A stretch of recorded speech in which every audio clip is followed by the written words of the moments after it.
quand tu vas regarder. L'ergothérapie, en fait, ça a pour objectif de rendre la personne autonome. Avec n'importe quel handicap, notre but, c'est que la personne se débrouille tout seul pendant les actes de la vie quotidienne. On intervient aussi dans la rééducation. On va faire en sorte de proposer des activités significatives pour que la personne puisse retrouver des mouvements fonctionnels. Pour être ergothérapeute, il faut avoir un baccalauréat, scientifique de préférence. Et après, du coup, en France, c'est sur concours. Donc, soit on fait le concours de médecine et on intègre une école d'ergothérapeute par la suite, ou soit on fait directement le concours de l'école d'ergo. Et après, du coup, la formation, ça dure 3 ans. On va faire en sorte que le lieu de vie soit adapté. Par exemple, mettre une rampe d'accès aussi à l'entrée d'un logement.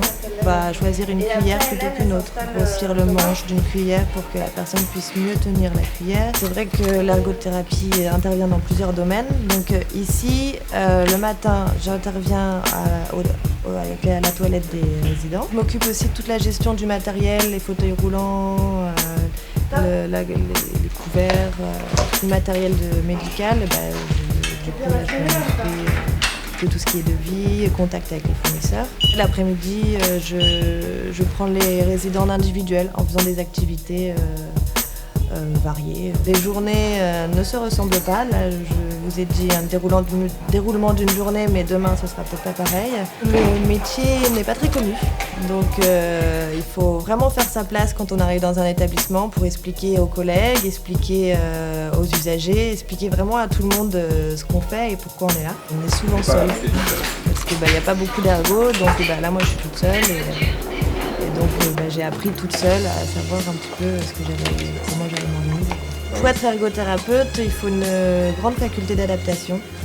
Adaptation au poste demandé parce que ça peut être différent pour chaque établissement. Le métier d'ergothérapeute ne va pas être le même dans un hôpital ou que dans une masse. Il y a des endroits où on va plus être axé sur l'adaptation du matériel et des endroits où on va être plus être axé sur la rééducation. Comme on intervient sur la vie quotidienne, selon la culture c'est différent de chacun, donc on doit s'adapter aussi en fonction de ça. C'est vrai qu'il y a beaucoup de femmes qui font ergothérapeute, mais finalement ça peut intéresser les hommes justement par ce côté-là, où il y a beaucoup de bricolage à faire et que là-dessus, parfois ils sont plus compétents que nous.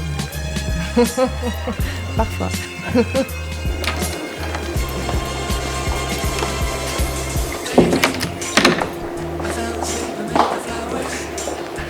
For a couple of hours on a beautiful day. Daydream, I dream of you amid the flowers for a couple of hours.